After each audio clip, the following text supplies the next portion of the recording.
오늘 하나님의 말씀 보겠습니다. 요한계시록 4장 9절부터 11절까지 함께 보시겠습니다.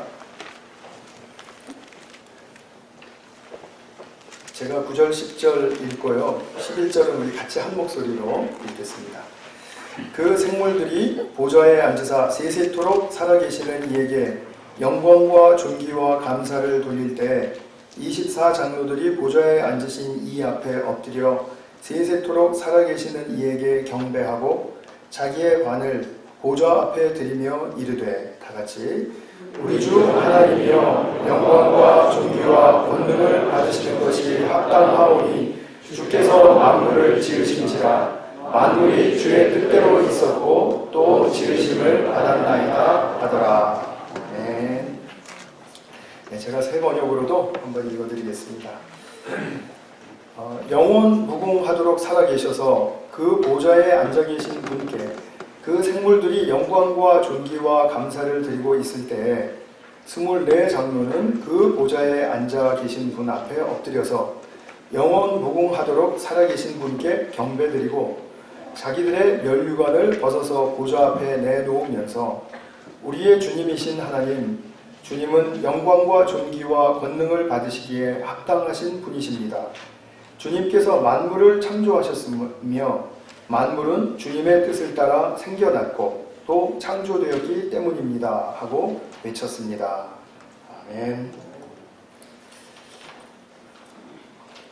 네, 오늘은 제가 예배에 대한 설교 말씀을 드리려고 하는데, 앞서서 좀 드리고 싶은 말씀은 예배란 일상에서의 예배가 참 중요합니다. 우리의 삶 속에서 드리는 예배. 근데 그 예배의 관점보다는 오늘 우리 같이 모여서 드리는 이 공적인 예배의 측면에서 말씀을 좀 드리도록 하겠습니다. 제가 지지난주까지 참된 공동체 시리즈 설교를 쭉 하면서 참된 공동체란 어떤 측면을 갖는가 하는 그런 면에서 볼 때 오늘 드리는 말씀도 뭐 참된 공동체의 시리즈의 연장으로 보시면 되겠습니다. 근데 이제 오늘부터 제가 4번에 걸쳐서 드리고 싶은 말씀은 이제 성도됨의 진정한 표지가 무엇인가. 우리가 크리스찬으로서 또 하나님의 아들과 딸들로서 가져야 할 진정한 우리의 삶의 표지, 사인이 필요하거든요. 근데 그 표지를 이제 말씀드릴 때 오늘 이제 예배에 관해서 말씀을 드리고 또 기도에 관해서 우리 다음 주에 말씀을 드리고요. 또 세 번째는 회개에 관해서, 또 네 번째는 사랑에 관해서 이렇게 4번에 걸쳐서 말씀을 드리도록 하겠습니다. 뭐 지금은 4번이라 그러지만 또 이게 또 몇 번이 갈지 사실은 저도 확신은 할 수 없습니다. 네, 그렇게 양해하시고 또 말씀에 집중해 주시면 감사하겠습니다. 제가 예배에 대한 말씀을 드리려고 하면은 이제 우리의 사람이 어떤 존재인가를 우리가 알아야 도움이 될 것 같습니다. 우리 사람이라는 존재를 우리가 잘 살펴보면 다른 동물들과 뭐 한두 가지 다른 게 아니죠. 근데 그 중에서도 가장 고상하다고 해야 될까요? 품이 있는 그런 다른 점이 있다면 그것은 아름답거나 또는 선하거나 또는 위대한 것, 그것을 보면 경탄할 줄 아는 감성을 가졌다는 것입니다. 사람은 감성을 가진 존재이기 때문에 경탄할 수 있고 또 그런 것에 대해서 경의를 느끼고 또 감동하고, 그래서 대단한 가치를 발견하고 기뻐하면서 또 한 가지 또 탁월한 인간의 측면은 뭐냐면 그런 것을 발견하면 함께 나누고 싶어져요. 이 나눔이라는 것은 인간에게 아주 두드러지게 나타나는 굉장히 훌륭한 특징입니다. 이것이 그냥 우리가 먹고 사는 생존 본능을 위해서 나누는 게 아니라 인간의 그것 넘어서 정말 부유한 것들, 정말 아름답고 끝이 없는 영원한 것들, 이런 것들에 대해서 본인이 찾았으면 그리고 그것을 기뻐하면 나누고 싶어진다라는 것, 그것이 바로 인간이 가지고 있는 감성의 위대한 측면이라고 저는 생각합니다. 특권이라고도 말할 수 있습니다. 우리가 어릴 때 스타 플레이어들, 운동선수나 어렸을 때 우리 때는 차범근 선수 이런 분들 굉장히 좋아하고 그랬는데 그 왜 그렇게 그분이 축구하는 걸 보기를 원했냐면 너무 멋지거든요. 헤드라인 저쪽 우리 쪽에서부터 막 치고 들어가가지고 막 60m, 70m 드리블해서 막 탁 올르는 거 보면 우와 하고 막 경탄하고 막 너 그거 봤냐 그러고 그리고 또 보여주면 또 재방송 많잖아요. 그래서 재방송하면 재방송 찾아서 또 보고 또 보고 또 보고 해도 안 질리는.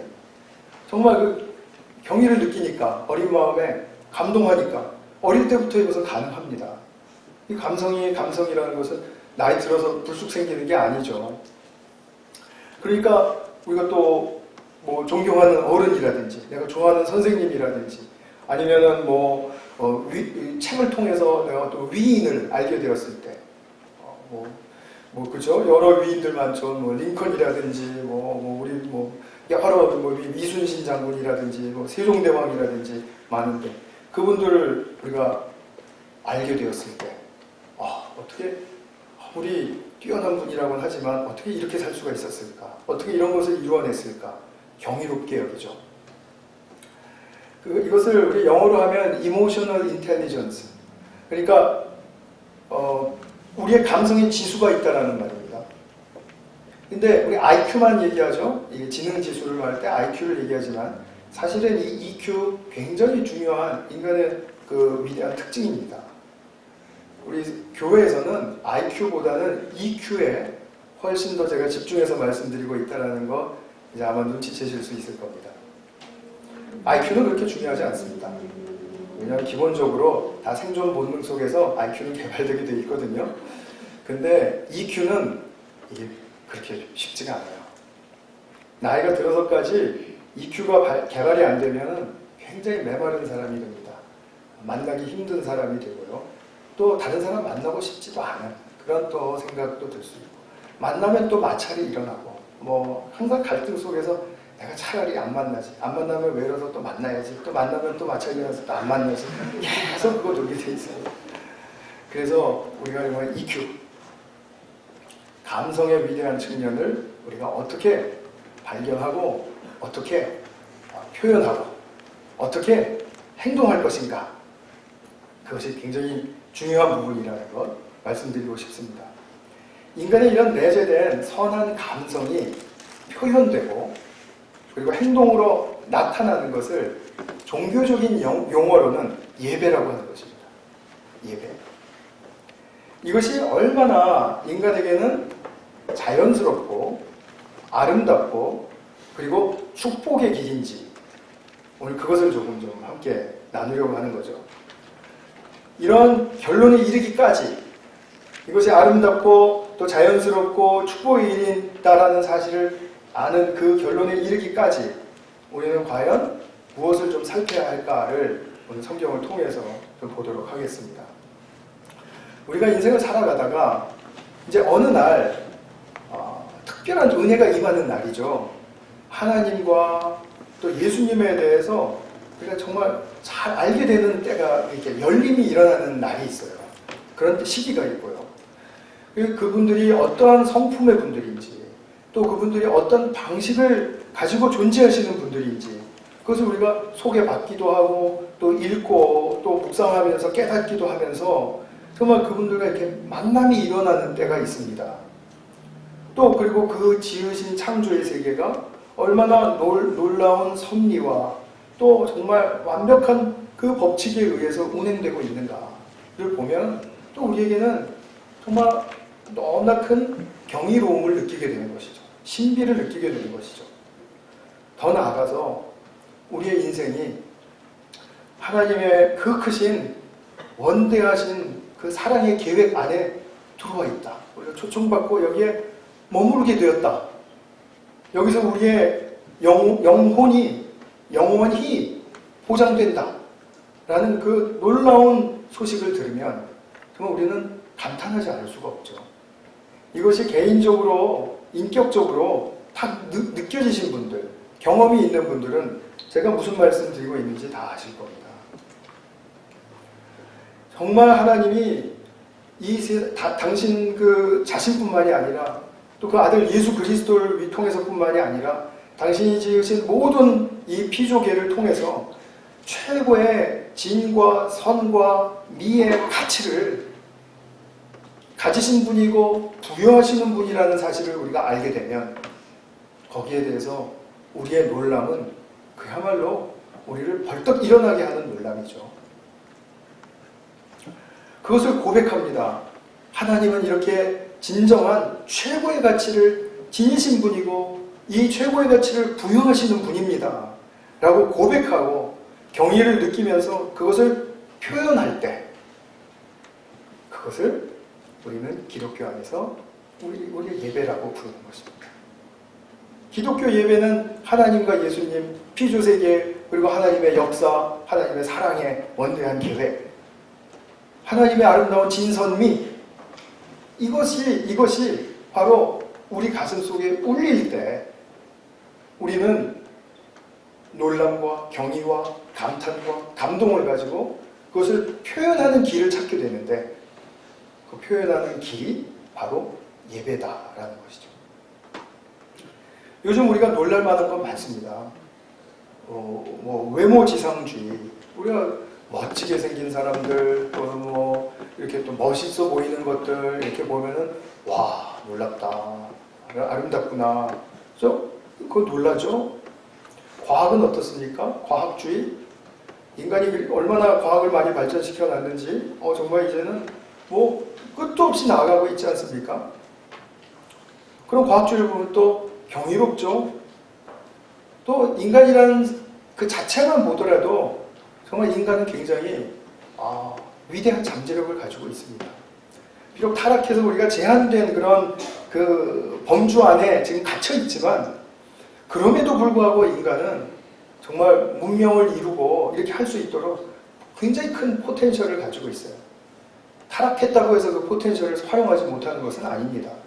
예수를 믿지 않는 사람들도 얼마든지 세상에 획기적인 일들을 많이 이루어냅니다. 오히려 더 많을지도 모르죠. 그런데 우리가 그러한 외모지상주의나 또는 과학주의나 또는 인본주의의 그런 물결 속에서 살지만 사실은 예수님 안에서 하나님의 섭리, 하나님의 역사, 이것에 대해서 눈이 딱 트이면 바로 우리의 근원이 바로 여기 있구나. 우리의 시작을 알 수가 있게 하고 우리가 그 시작을 알 수 있을 뿐만 아니라 그 이후로 우리의 삶은 어떤 방향으로 어떠한 방식으로 가는 것이 가장 진리이고 옳은 길인가를 우리로 하여금 알게 하여 주시는 주님의 이 말씀이 있기 때문에 우리는 계속해서 주님에 대한 그 표현과 주님에 대한 그 고백을 사모하는 심령으로 계속해서 드리고 싶어지죠. 이것이 예배입니다. 하나님께 대한 진실의 고백과 사모함을 가지고 내가 앞으로 살겠다는 표현과 행위, 그것을 우리가 지금 몸으로 오셔서 입으로 찬양하시고 또 기도에 아멘 하시고 또 헌물을 드리시고 또 말씀을 듣고 하나님의 세계를 발견하기를 원하시고 하는 그 갈망 속에 지금 모두가 다 행위로 동참하고 계시는 겁니다. 이 행위를 예배라고 한다는 거죠.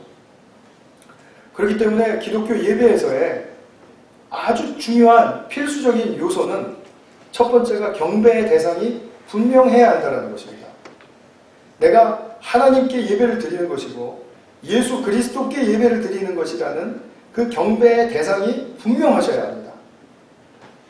내가 누구에게 예배하는지가 분명하지 않으면 그러면 그건 예배가 아니고 사실 그냥 의식에 참여하신 거예요. 그냥 행사에 참여하신 거란 말이죠. 그래서 그분의 그 경배의 대상을 내가 높여드리고 찬양할 수 있는 것은 내가 그분에 대한 경이로움을 이미 감동받았기 때문에, 경이로움으로 감동받았기 때문에 할 수 있는 일이고, 내가 그분과 함께 동행하고 싶고 그분의 임재 안에 거하고 싶고 하는 그런 우리의 태도와 자세가 두 번째로 중요한 예배의 요소입니다. 그래서 주님의 영광스러운 그 뜻을 내 삶 안에 담고 또 우리 가족 안에 또 우리 공동체 안에 담고 그리고 그 영광스러운 뜻을 이루어 드리겠다라는 그런 소망을 가진 것. 그것이 뭐 하나님만 유익이 되라고 그렇게 이루어 드리겠다라고 하는 것이 아니라 그것을 이루어 드리면은 나에게 말로 다 할 수 없는 유업의 축복이 주어지기 때문에, 나에게 그보다 더 좋을 수 없는 인생이 펼쳐지기 때문에, 그렇기 때문에 그것을 고백하면서 우리가 여기에 참여하고 있다. 예배에 참여하고 있다는 거죠. 그것을 확신할 수 있는 곳, 그것이 바로 예배의 현장입니다. 오늘 읽으신 계시록은 이제 전체를 보시면 22장까지 있는데, 예수님의 12 제자 중에 이제 첫 번째, 제일 오래 산 첫 번째 제자가 아니라 제일 오래 산 제자예요. 사도 요한입니다. 예수 믿는다라는 이유 때문에 그 로마 황제 그 핍박에 이제 끌려가서 반모섬에서 유배 생활을 하고 있었습니다. 너무 처참하고 정말 이루 말할 수 없는 극심한 그런 어려움과 고난 속에 있었을 때였죠. 아마도 주님을 부르고 있었을 것이고, 아마도 그의 육신적인 상황은 만신창이 되어 있었을 것입니다. 근데 그때 성령께서 그를 강하게 움직이시면서, 마음을 움직이시면서 비전을 보여주셨습니다. 그 비전을 보여주신 것 중에 첫 번째 것이 경배의 대상이신 예수 그리스도의 모습이었었어요. 그래서 요한계시록 1장에 보면 그 예수 그리스도의 영광스러운 현현이 잘 묘사가 되어 있습니다. 그런 다음에 이제 교회 주시는 메시지와 더불어서 교회가 어떻게 참된 예배를 드려야 하는가가 4장과 5장에 이제 말씀해 주시게 됩니다. 교회가 어떤 예배를 드려야 하는가를 사도 요한이 봤더니 천상에서 성도들이 예배를 드리고 있는데 24장로들이라고 그랬죠. 12장로 더하기 12장로, 이 12는 이제 구약의 12지파, 또 12는 신약의 12제자, 또 그 지파들로부터 제자들로부터 펼쳐진 하나님의 모든 백성들을 상징하는 말입니다. 그래서 이 장로들이 하나님을 향하여 이렇게 우리가 아까 읽으신 내용처럼 정말 하나님께 영광을 돌리면서 높여드리면서 예배를 드리고 있는 모습을 사도 요한이 본 것입니다. 그러니까 그 최고의 그 기도, 최고의 고백, 최고의 헌신이 정말 하나님께 잘 올려드려지고 있는 그 천상에서의 예배를 보고 나니까 우리가 이 땅에서 어떻게 예배를 드려야 되겠구나를 알게 된 거죠. 그래서 오늘날 우리가 이 땅에서 지금 바로 그 천상의 예배의 모습을 재현하고자 하는 것이 우리 교회의 지금 이 예배입니다. 우리에게는 이런 소원이 있어야 됩니다. 주기도문에 보면 뜻이 하늘에서 이루어진 것 같이 땅에서도 이루어지이다, 이런 말씀이 있죠. 그걸 좀 풀어서 말씀드리면 사도 요한이 본 천상에서의 예배가 그토록 아름답게 이루어진 것 같이 오늘날 이 땅 위에 우리 교회에서도 그것이 이루어지게 하소서. 그것이죠. 그래서 이 천상의 예배는 미래에 있을 예배가 아니라 사도 요한이 지금 현재 천상에서 드리고 있는 예배를 보고 천상의 교회가 바로 우리 지상의 교회의 모델이다. 천상의 교회와 지상의 교회가 만나야 한다. 이런 예배를 통해서 만나야 한다. 라는 것을 지금 강조하고 있는 것이죠. 근데 우리가 예배의 형태를 보면 시대마다, 문화마다, 또 예배자들의 환경과 조건마다 다 달라질 수 있습니다.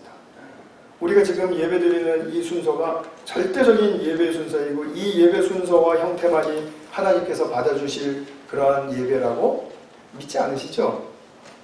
본질에 해당하는 것은 아니기 때문에 그렇습니다. 그것은 그렇게 중요한 것은 아닙니다. 우리가 합의해서 하나님께 가장 잘 표현하고 가장 잘 올려드릴 수 있는 길을 찾아서 약속하고 그리고 이렇게 예배를 드리면 됩니다. 그래서 조금 고칠 수도 있고 뺄 수도 있고 또 더할 수도 있고 그렇게 돼 있어요. 괜찮아요. 중요한 것은 뭐냐면 중요한 것은 예배자들의 자세입니다. 물론 하나님 쪽에서 하나님의 측면에서 하나님이 임재를 주셔야만 그것이 예배에 정말 너무나도 필요한 그 조건이 됩니다. 그러나 우리 쪽에서 예배자들의 입장에서 본다면 예배자들에게는 정말 내면의 진정성과 또 하나님을 향한 태도와 자세가 너무너무 중요한 것입니다. 이것이 없으면 결국 예배는 그냥 형식에 불과할 수 있고 그리고 그 예배는 차가워질 수밖에 없는 것이죠. 그래서 주님과 우리와 같은 지금 예배자의 관계에 바로미터가 되는 것, 룰러, 그러니까 잣대가 될 수 있는 것은 뭐냐면 예배를 어떤 모습으로 드리고 있는가가 중요한 거죠. 그러니까 우리가 예배 와서 자는 것도 은혜입니다. 맞습니다. 좋을 수도 있고.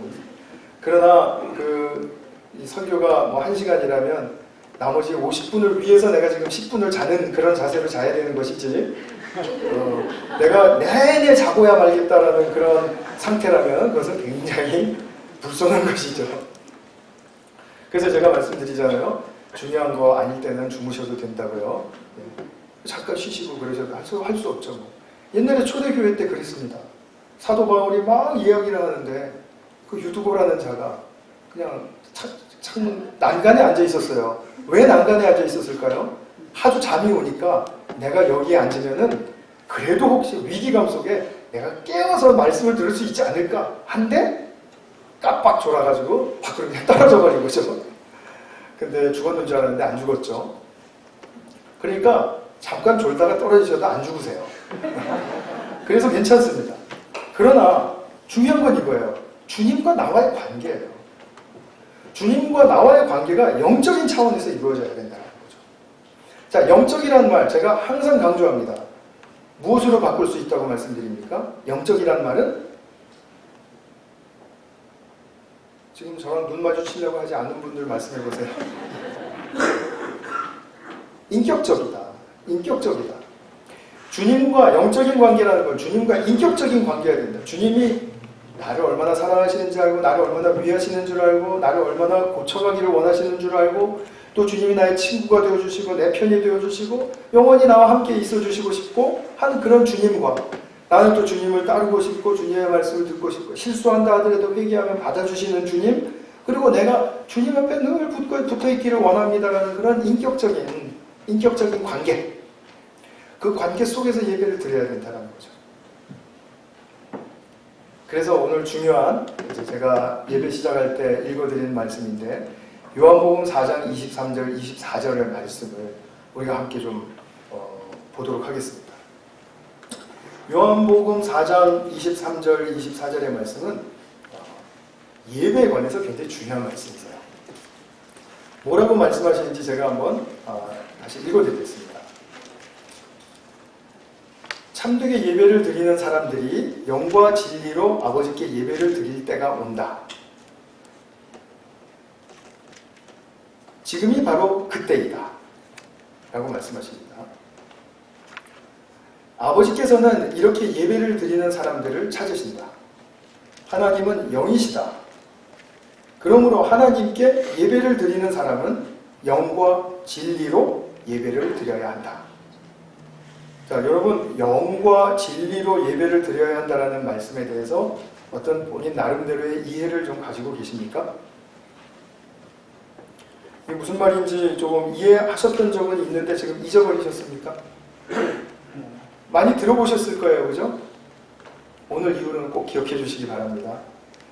우리말 번역에는 영과 진리로라고 그렇게 번역이 되어 있지만 사실은 원어 성경을 보거나 영어 성경만 보더라도 모두 다 in, spirit and truth 이렇게 되어 있습니다. 사실 truth가 먼저 나옵니다. 그러니까 영 안에서 예배를 드려라, 진리 안에서 예배를 드려라 이렇게 말씀하시는 겁니다. 자, 그러면 영 안에서라는 말은 제가 조금 전에 말씀드렸기 때문에 이해가 쉬우시죠? 무슨 말입니까? 어떤 관계 안에서? 인격적인 관계 안에서. 인격적인 관계 안에서 예배를 드려라. 주님이 여기 계시던 말던 이렇게 예배 드리면 되지 뭐. 그건 예배가 아니라 형식이라고 했습니다. 그래서 인격적으로 바른 관계 속에서 예배를 드려라. 이런 말씀이고요. 진리 안에서라는 말은 조금 설명이 필요합니다. 요한복음에 또 8장 32절의 말씀을 보면 유명한 말씀이 있죠. 어느 대학교의 이제 교훈이기도 하고요. 너희가 진리를 알지니 진리가 너희를 어떻게 한다고요? 자유케 하리라 했죠. 자유케 하리라. 진리가 도대체 어떤 힘이 있길래 진리를 소유한 사람을 자유케 할 수 있습니까? 진리가 사람을 자유케 한다라는 말이 도대체 어떤 상태를 말하는 것입니까? 그걸 좀 알아야 되겠죠? 진리라는 것이 무엇입니까? 진리라는 말에는 또 여러 층의 그 의미가 있습니다. 뭐 이렇게 감추어지지 않고 이렇게 활짝 열려 있는 그냥 그대로 보이는 상태라든지 아니면 진실과 또는 정직과 이런 어떤 변하지 않는 불변 이런 측면에서의 또 해석도 있는데 성경에서 진리다 또 특히 예수님께서 말씀하시는 진리다라고 말씀하실 때는 우리가 좀 잘 예수님과 연결해서 그것을 잘 설명을 이해하고 계셔야 돼요. 무슨 말이냐면 사람이 아무리 자기 것을 다 드리고 헌신하고 아낌없이 바쳐도 그것만 붙들 수 있으면 전혀 아깝지 않고 내 인생의 보람과 그리고 만족과 행복을 느낄 수 있게 하는 것이 진리입니다. 이 세상에 진리만 있으면 살 수 있다라고 믿게 하는 것이 진리입니다. 그러니까 예수님이 말씀하시는 진리는 그 진리에 최고의 선의 의미가 있어요.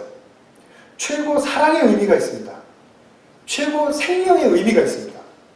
그 가치가 최고의 가치가 부여된 것입니다. 그 최고의 가치를 지니신 분이 누구십니까? 예수님이죠.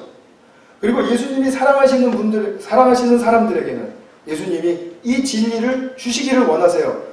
최고의 선과 최고의 사랑과 최고의 생명을 주시기를 원하세요.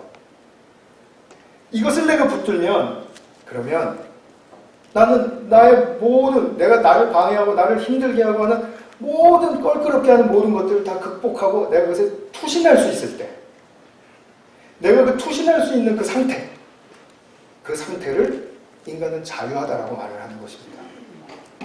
그러니까 인간이 자유하다라는 것은 나는 잘 쉬고 있다, 자유하다 이거 아니고요. 나는 뭐든지 내가 선택해서 할 수 있다. 난 이거 선택할 수도 있고 이거 멈추고 이거 할 수도 있고 난 이렇게 지금 그런 자유를 말하는 게 아닙니다.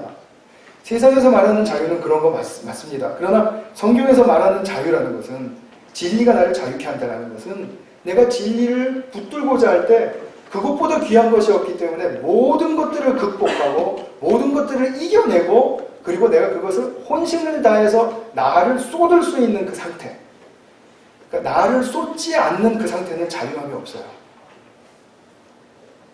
우리가 뭔가 진짜를 발견하고 그것에 내가 붙들고 매진하고 내가 이것 아니면 내 생명이 아니고 우리 역사가 아니고 한 그런 진리 그것을 붙들지 않고는 자유함이 있을 수가 없습니다. 계속해서 이건가 저건가 계속해서 그냥 방황하는 것이죠.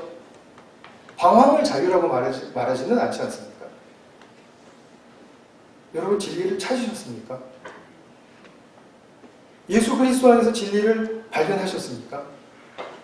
그것이 그토록 중요하기 때문에 나의 외적인 모든 장애물들 제가 이제 옛날에 성경 공부 열심히 내고 할 때 국제전화까지 걸려와가지고 저희 어머니가 야 네가 무슨 목사냐 성경 공부 그렇게 열심히 한다며 네가 왜 그래야 되냐 너 종교에 그렇게 미치면 안 된다 이런 말씀을 하시는 거예요. 그 말씀을 듣고 나서 전화를 딱 끊으니까 참 정말 김새다 김새 이런 생각이 저절로 들어오더라고요. 근데 그래 그건 어머니 생각이고 나는 내가 붙들고 싶은 것을 붙들어야 되겠다. 그걸 요동치지 않는 그런 심정을 회복하게 되었을 때 저는 자유했어요. 또 제 스스로도 그런 일이 많습니다. 제 그 소심함 또 그런 거 우리 다 가지고 있지 않습니까? 우리 윤찬영 집사님 기도해 주셨듯이 우리 모두가 다 수치심이 있고 그 안에 우리 두려움이 있고 그 다음에 사실은 벌벌 떠는 우리의 내면의 세계가 있잖아요. 심지어는 조그만 아이한테도 내가 거절감 당할까봐 벌벌 떠는 나의 내면의 그 상태가 있지 않아요? 그런 거 없으세요? 극복하셔야 된다는 거죠. 그런 것 때문에 내가 진리를 못 잡고 그런 것 때문에 내가 방황해야 하고 한다면 그럼 극복하고 진리를 붙들어야 된다는 거죠. 예수님이 진리시라는 사실에 대해서 아마 기도하시면서 많이 고백하셨을 줄 알아요. 그리고 또 진리이신 그분을 믿고 그분이 나에게 진짜 참 생명을 주신다는 것을 많이 고백하셨을 줄 알아요. 그런데 아직도 우리가 자유하지 못하는 이유는 무엇입니까? 외적인, 내적인 장애물들을 극복하지 못하고 있기 때문입니다. 특별히 내 안에 있는 장애물들 극복하지 못하고 있기 때문입니다. 아직도 방황하고 있기 때문이고, 아직도 미심쩍기 때문이고, 아직도 이건가 저건가?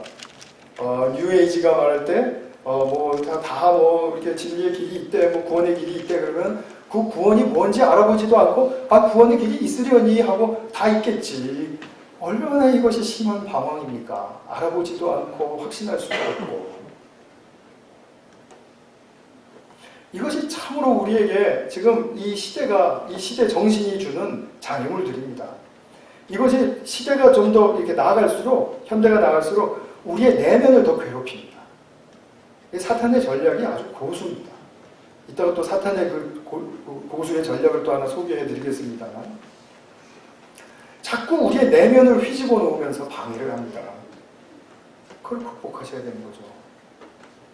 그래서 내가 어떠한 장애물에 방해를 받는 한이 있더라도 내가 지금 최선을 다할 수 있게 하는 나의 내적인 상태, 그것이 자유함이다 라는 사실에 대해서 확신하실 수 있을까요? 이 자유함을 얻으면 사람 두려워지거나 또는 일이 안 될까봐 두려워지거나 망할 것 같거나 그런 생각 전혀 안 듭니다. 다 극복할 수 있습니다. 진짜 예수 믿는 참 맛이죠. 나의 삶의 현안이라든지 교회의 현안이라든지 이 세상의 정치의 현안이라든지 만만한 건 있나요? 뉴스를 정말 보기가 너무 힘들지 않으세요? 요새? 근데 또 그냥 근거도 없는 뉴스들 다 또 찾아서 보시느라고 또 바쁘시죠. 그 카톡에 오는 뉴스들 제발 좀 보시지 마세요. 그 근거도 없고 출처도 없는 거 그런 거 다 그냥 지워버리세요. 얼마나 정신을 산란케 하는지 알 수가 없습니다, 여러분. 근거가 확실한 건 몇 겹만 보세요. 그러셔도 충분해요. 그냥 이 소식 저 소식 그냥 다 기웃기웃거리고 다 염려하고 그냥 그 염려하는 게 그 염려한다고 우리가 나아지지 않습니다, 상황이. 제가 왜 이런 얘기까지 흘러가는지 모르겠는데, 왜냐하면 그것이 다 예배를 방해하기 때문이에요. 그래서 진리가 예수님 안에 있으므로 진리 안에서라는 말은, 진리 안에서 예배를 드리라는 말은 진리이신 주님께 전적으로 투신할 수 있는 상태 가운데서 예배하라. 정말 우리의 지금 여기서의 너무나도 절실한 딱 한 가지 붙들어야 할 동아줄이 있다면 예수님 말고 없습니다. 저는 그 주장을 가지고 예배를 인도해 왔고 오늘도 인도하고 있는 것이고요. 그렇기 때문에 예수님만이 아니다라고 자꾸 혼동되거나 의심되는 분들은 오늘을 통해서 좀 새롭게 자기 자신을 리뉴할 수 있는 힘을 달라고 정말 기도 많이 하시기 바라요. 간절하셔야 됩니다. 요즘은 우리 교회 성도들뿐만이 아니라 타 종교도 다 예배를 드리고요. 과학교도 있습니다. 과학교 그거 아시죠? 그 다음에 또 데이터교가 있습니다. 여러분 데이터교 들어보셨습니까? 현대 용어인데요. 내가 여행을 가려고 어디를 가면 좋을까? 거기 가서는 무엇을 먹으면 좋을까? 서칭에 들어가는 순간 데이터교에 들어가고 있는 것이에요. 데이터를 믿고 있잖아요. 여러분 정보에 많이 의존하시죠? 저도 그렇습니다. 이게 이 세상이 만들어 놓는 현실입니다. 데이터교에 너무 사무치지 마세요. 또 UFO를 믿는 황당한 종교도 있더라고요. 말도 어렵습니다. 라엘리온인가 라엘리온인가 하는 그런 종교 있습니다. 우리나라에도 뭐 몇천 명 있다 그러던데요. 그 사람들 피켓 들고 와가지고 UFO에서 오는 메시지가 진리의 메시지라는 거예요. 다 예배를 드리는 사람들이에요. 그 사람들이 다 예배자들입니다. 근데 예수님이 보시는 관점에서 참 예배란 무엇이죠? 복습을 하면 참 인격적으로 예배를 드리는가? 인격적인 관계 속에서 예배를 드리는가? 내가 참된 진리를 위해서 투신할 수 있는 그런 상태를 가지고 예배를 드리는가? 그 두 가지죠. 그 두 가지입니다. 이것이 진짜 예배와 짝퉁 예배를 구별할 수 있는 기준입니다. 근데 영적이고 보이지 않는 것이기 때문에 우리는 그 누가 당신은 짝퉁 예배를 드리고 있네요 라고 말할 수는 없습니다. 바라기는 모두가 진짜 예배, 참 예배를 드리기를 원하는 것이죠. 그것을 위해서 서로가 도와야 되는 것이죠. 저는 우리 교회에 들어온 모든 분들이 한 분도 빠짐없이 이 참 예배에 참여해 주시기를 정말 너무나도 바라고 있습니다. 정말 너무나도 간절히 바랍니다. 우리 교회에 제가 목회자로서 또 예배에 대한 부담이 있고 책임이 있지 않습니까? 그러니까 아마도 더 그럴 수도 있겠죠. 예배 인도자이기도 하고요. 그런데 두 가지를 항상 물어보는 거죠. 제 자신에게. 과연 우리의 예배는 하나님께로 나아갈 수 있는 길을 잘 열어주고 있는 예배인가? 하나님께로 우리의 관심과 우리의 마음과 우리의 방향을 잘 돌릴 수 있도록 열어주는 예배인가? 인도하는 예배인가? 그거 한 가지 하고요. 두 번째로는 우리 모두가 다 이 예배를 통해서 하나님께 나아가고 있는가? 이런 본질적인 씨름을 하고 계신 성도님들이 우리 교회에 많이 있는 걸로 제가 알고 있습니다. 이런 분들과 친하게 지내셔야 됩니다.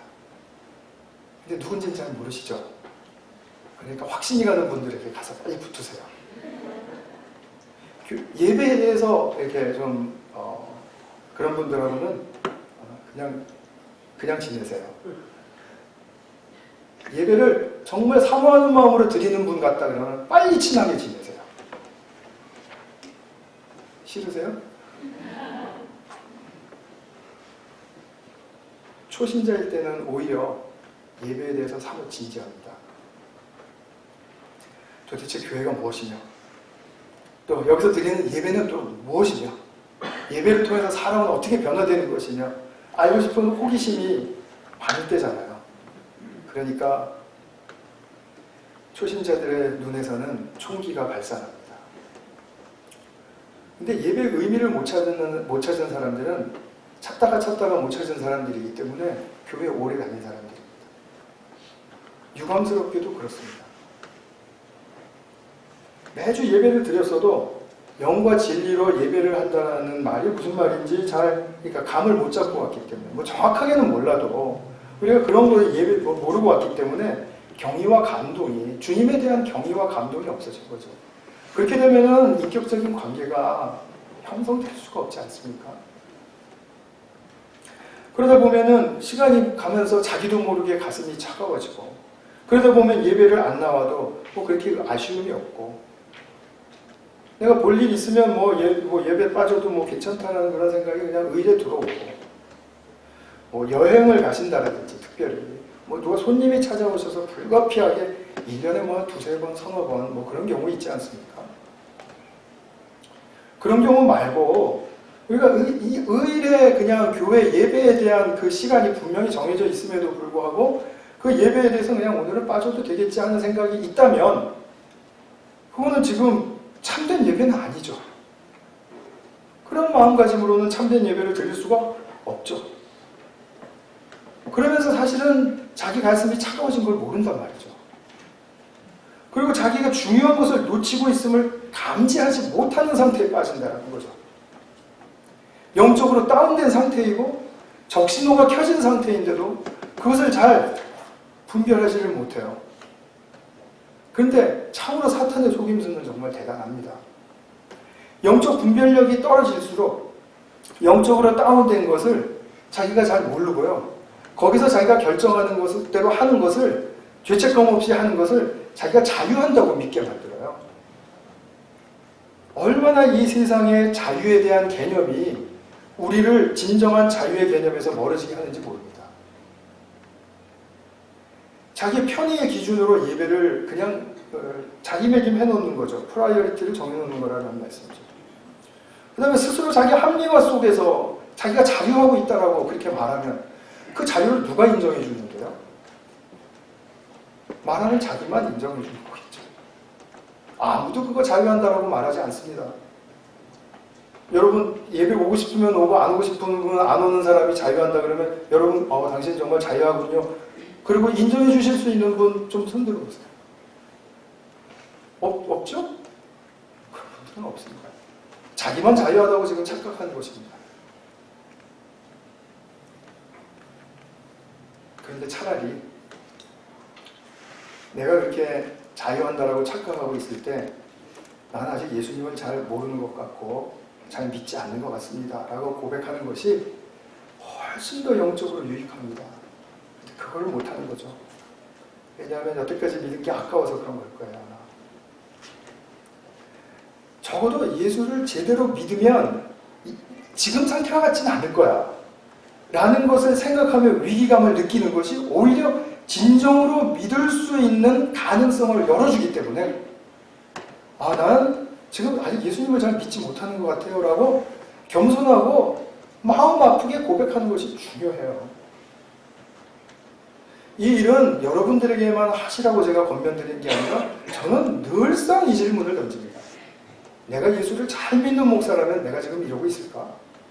내가 지금까지 예수를 잘 믿는 목사로 살아왔다면 내가 지금 이 상태에 있을까?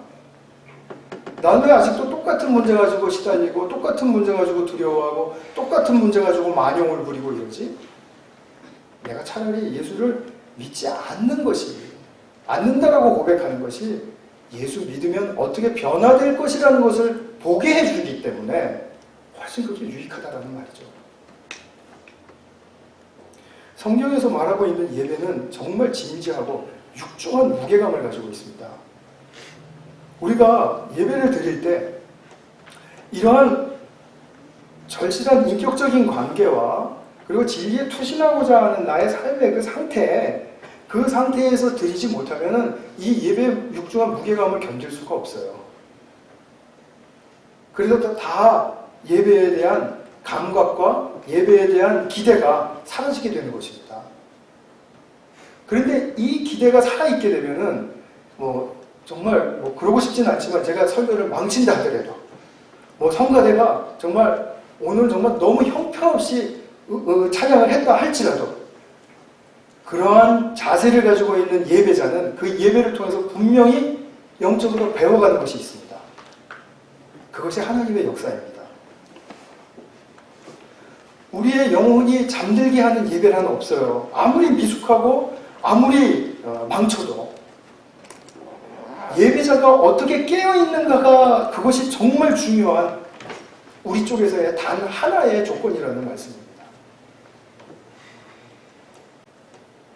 교회 모든 것이 부족해도요. 또 모든 프로그램이 지금 잘 돌아가지 않고 하더라도 예배가 우리가 함께 모이는 이 예배가 진정으로 주님께 대한 자기 삶 속에서 경의와 감사를 누리고 살다가 와서 그것을 표현하고 그 주님을 높여드리는 것을 내가 간절히 원하는 그런 자세를 가지고 있는 한 염려할 것 없습니다. 그런 예배자들에게는 하나님이 우리 교회를 통해서 어떻게 역사하시는지를 보게 되고 또 하나님의 역사를 기대하고 기다리게 되고 그리고 하나님께 우리의 상태를 다 맡겨드릴 수가 있습니다.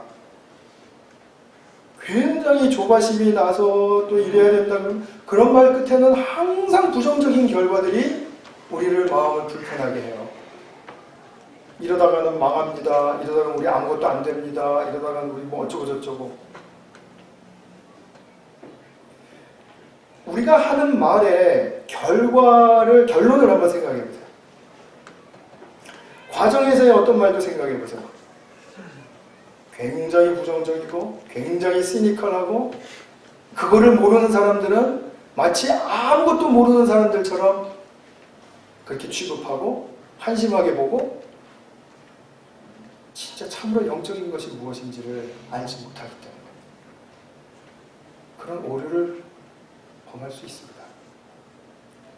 그러나 예배를 10년, 20년, 30년 나면서부터 드려왔다면 이제는 그것을 멈춰야 된다는 거죠.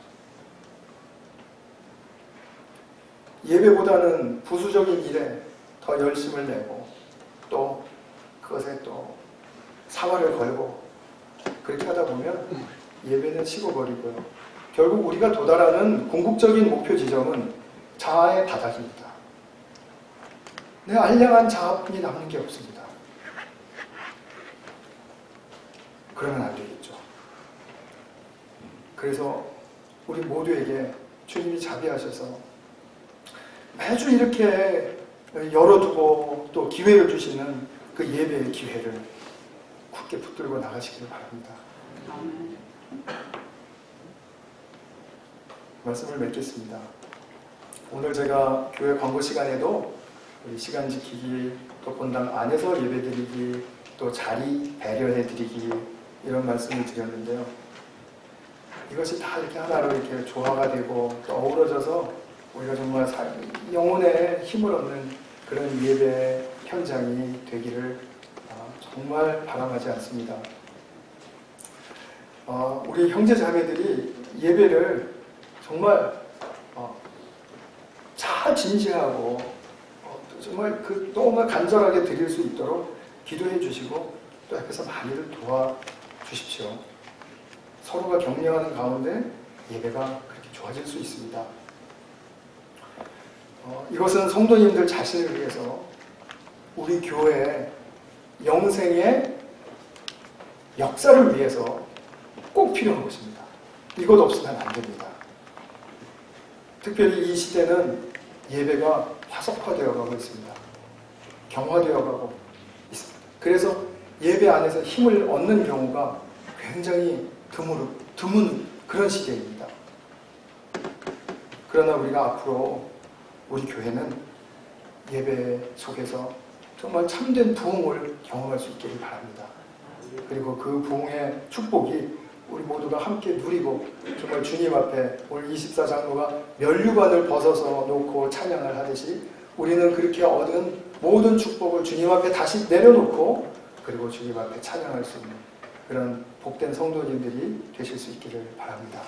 같이 한번 기도하겠습니다. 지금 이 시간에는 주님, 제가 참된 예배로 나갈 수 있도록 참된 예배자로 다시 한번 도전하시고 세워주십시오. 이런 기도 제목을 가지고 우리 함께 기도하는 시간을 갖겠습니다. 한 가지만 교회를 위해서 또 기도 부탁을 드립니다. 우리 중고등부 사역자 청빙하는 과정 중에 주님 선하게 개입해 주셔서 우리 훌륭한 사역자가 우리 교회에 정말 임직할 수 있도록 그 위해서 기도해 주시고요. 또 우리 다음 달에 있는 제가 또 광고 시간에 말씀드린 두 번의 집회, 말씀 집회와 또 선교 보고 이것을 위해서 같이 기도해 주시기를 부탁을 드립니다.